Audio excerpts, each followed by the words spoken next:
Bom dia, tudo bem? Vamos fazer a nossa agenda de reforma íntima do dia 7 de maio. Reflexão e vivência em torno do Evangelho. Então disseram-lhe: por que é que os discípulos de João, assim como os fariseus, jejuam frequentemente e fazem orações enquanto que os teus comem e bebem? Jesus lhes disse: podeis obrigar os filhos do esposo a jejuar enquanto o esposo está com eles? Lucas 5, 33 a 34. Meta do mês: combate à mágoa e ao rancor. Amar os inimigos é experimentar júbilo, em vez de pesar com o bem que lhes advenha. É socorrê-los em se apresentando ocasião.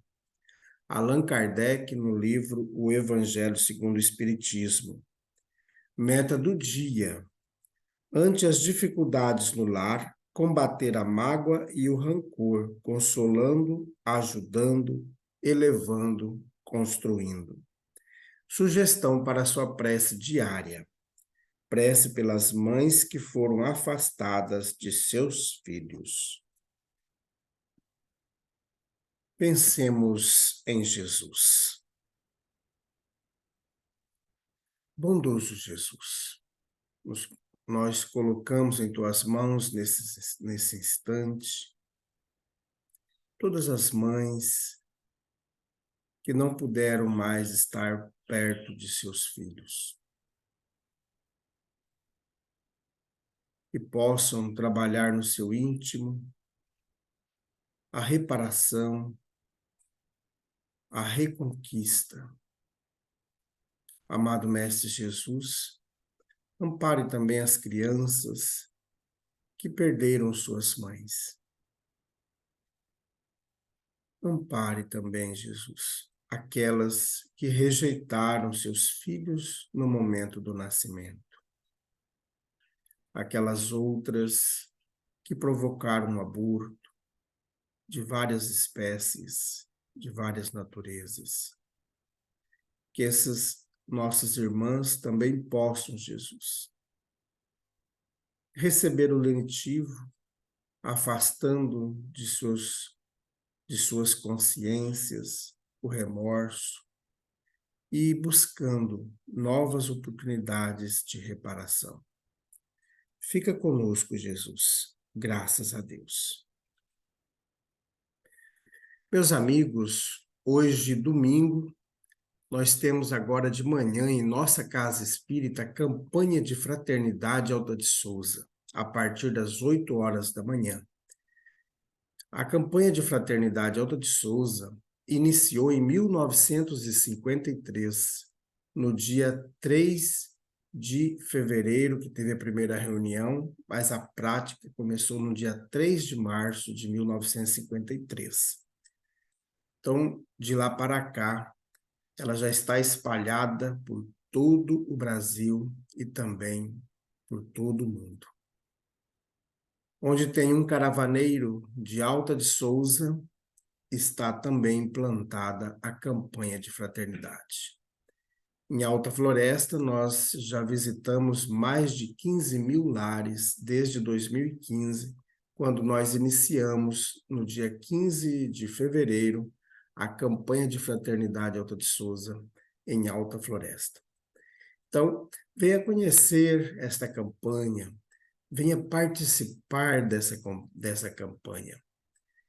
A campanha, ela consiste em divulgar o Espiritismo, divulgar o Evangelho de Jesus, de também contribuir com a reforma íntima dos caravaneiros e auxiliar a todos os lares visitados a fazer caridade. Então, a campanha de fraternidade pede alimentos, roupa, calçado, brinquedos, o que a família tem que não serve mais, mas que pode ser doada para uma família mais carente. Se você quiser também fazer a campanha de fraternidade Alta de Souza, online, doando dinheiro, entre em contato conosco pelas nossas redes sociais, que você terá acesso também a outra maneira de auxiliar, tá bom? No final da tarde, nós teremos o culto do Evangelho no Lar online, transmitido ao vivo para o YouTube de nossa Casa Espírita. Amanhã, segunda-feira, é o dia da triagem fraterna.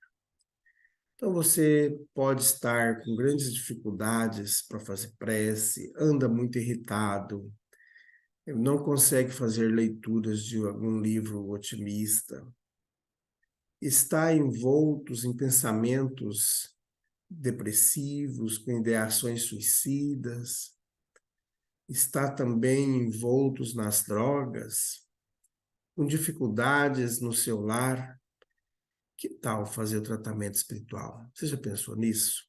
Toda segunda-feira, às 8 horas da noite, nós nos encontramos em nossa casa espírita, que está sediada no bairro Jardim Primavera, no final da Avenida Brasil. Mais informações, entre em contato conosco pelo WhatsApp 66 98466 7110. Meus amigos, corrigindo uma notícia que eu dei ontem e nos dias anteriores, eu me confundia pensando que hoje era o Dia das Mães, né? Então, o Dia das Mães ainda será no próximo domingo. Então, eu havia dito que no próximo final de semana a gente estaria indo para Nova Monte Verde. Me equivoquei, o dia de nossa viagem para Monte Verde é no dia 19, daqui a 15 dias, tá bom? Então, vamos nos preparando aí para essa grande tarefa. Meus amigos, nós estamos estudando o livro O Evangelho por Emmanuel, Comentários ao Evangelho segundo Mateus. Aliás, segundo Marcos. Então, ocorrendo provação ou perseguição. Marcos, capítulo 4, versículo 17. Depois, toda a gente conhece a ciência de começar as boas obras. Aceita-se o braço de um benfeitor com exclamações de júbilo. Todavia, depois, quando desaparece a necessidade, cultiva-se a queixa descabida no rumo da ingratidão declarada, afirmando-se, ele não é tão bom quanto parece. Inicia-se a missão de caridade, com entusiasmo santo, contudo, depois, ao surgirem os primeiros espinhos, proclama-se a falência da fé, gritando-se com toda a força, não vale a pena. Empreende-se a jornada da virtude e aproveita-se o estímulo que o Senhor concede à alma por meio de 1000 recursos diferentes. Entretanto, depois, quando a disciplina e o sacrifício cobram o justo imposto devido à iluminação espiritual, clama-se com enfado. Assim também não. Ajuda-se a um companheiro da estrada, com extremado carinho, adornando-se-lhe o coração de flores encomiásticas. No entanto, depois, se a nossa sementeira não corresponde à ternura exigente, abandonamo-lo aos azares da senda, asseverando com ênfase: não posso mais. Todos sabem principiar o ministério do bem. Poucos prosseguem na lide salvadora. Raríssimos terminam a tarefa edificante. Entretanto, por outro lado, As perigosas realizações da perturbação e da sombra se concretizam com rapidez. Um companheiro começa a trair os seus compromissos divinos e efetua sem demora o que deseja. Outro enceta a plantação do desânimo e lesto alcança os fins a que se propõe.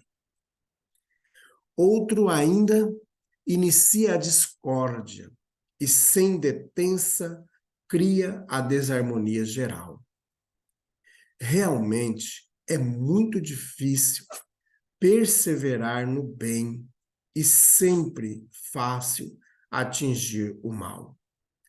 Todavia, depois,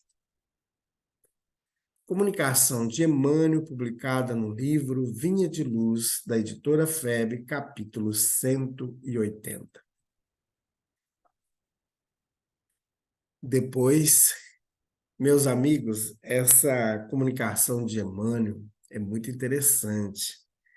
Quando a gente busca no Evangelho de Marcos, lá no capítulo 4, no versículo 17, fala que quando começa a ter as perseguições por causa dos ensinos de Jesus, a pessoa pula o barco, né? Ela não quer mais. Eu não estou gostando mais da brincadeira, né? Então a gente vê que não é fácil viver o Evangelho de Jesus. Não é fácil por quê? Porque nós não queremos. Não é porque é difícil no sentido de que seguir Jesus é muito complicado. Seguir Jesus implica na nossa transformação. E muitas vezes nós não queremos nos transformar. Como diz aqui o Emmanuel, né? Quando começa a cobrança, né, da disciplina, quando a gente precisa fazer mais sacrifício, aí a gente, desse jeito não é para mim, não nasci para fazer isso, né? E a gente vai vendo que é muito importante nós trabalharmos no nosso coração a necessidade mesmo de transformação, porque seguir Jesus na senda do bem provoca em nós a retirada da veste do homem velho, daquele homem viciado, cheio de preconceitos, cheio de coisinhas que foram sendo armazenadas por eras, por causa das nossas encarnações equivocadas aí para trás, né? De atitudes viciadas que nós tivemos, podemos até ser espertos no Evangelho, estudiosos do Evangelho, mas a gente utilizava o Evangelho para massacrar, para escravizar, para matar, para guerrear. E hoje nós estamos sendo compelidos a viver o Evangelho como viviam os primeiros cristãos, que é o Evangelho redivivo.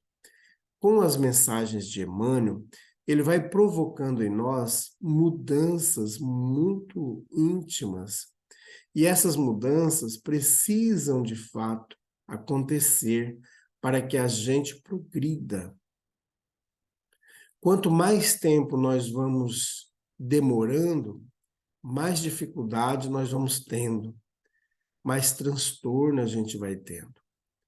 Por quê? Porque o sofrimento vem quando a gente não cumpre a lei, quando a gente é desobediente com as leis de Deus. E aí vem toda espécie de sofrimento, de angústia, de dor. E o Evangelho de Jesus nos aponta, nos aponta o caminho. Como diz o Emmanuel, todo mundo conhece a ciência de começar as boas obras. Então, nós não somos ignorantes, nós sabemos. Só que o que acontece? Quando a gente entra nessa proposta do Cristo, nós temos que desconstruir o homem velho. Eu lembro lá para os idos de 2005, quando me deparei com a doutrina espírita, e eu já estava afastado da religião a que eu pertencia, e aí eu comecei a me envolver com os ensinos espíritas. Aí eu falei assim, mas se eu começar a participar para valer, eu vou ter que mudar muita coisa em mim. Será que convém eu entrar? Porque não adianta a gente ser hipócrita, né? E aí, depois de grandes reflexões, falei, deixa eu começar, né, novamente na tarefa redentora da vida. Então, meus amigos, todos nós somos convidados a participar. É um aprendizado. A gente não melhora de um dia para o outro, ainda, né? Nós ainda não somos grandes espíritos como Paulo de Tarso e tantos outros lá no início do cristianismo, outros ainda mais recentes, como Chico Xavier, Madre Teresa de Calcutá, Irmã Dulce, grandes outros irmãos que entraram para valer no Evangelho de Jesus, né? Ou deixaram o Evangelho do Cristo entrar em suas vidas. E nós vamos conquistando aos pouquinhos o Evangelho, dá uns avanços de uns 10 passos, depois uma dificuldade, dá uma regredida, e assim vamos indo na caminhada. É importante não desistir, né? Não desista. Busque sempre o Evangelho de Jesus. Então vamos fazer prece. Bondoso Jesus, como é bom estudar o teu Evangelho. Que consigamos, Jesus, deixar o teu Evangelho, modificar a nossa vida e estarmos prontos para as consequências de estar contigo, Jesus. Ajude-nos a não negar a ti, assim como Pedro fez. Ajude-nos, Jesus, a não te vender como Judas fez.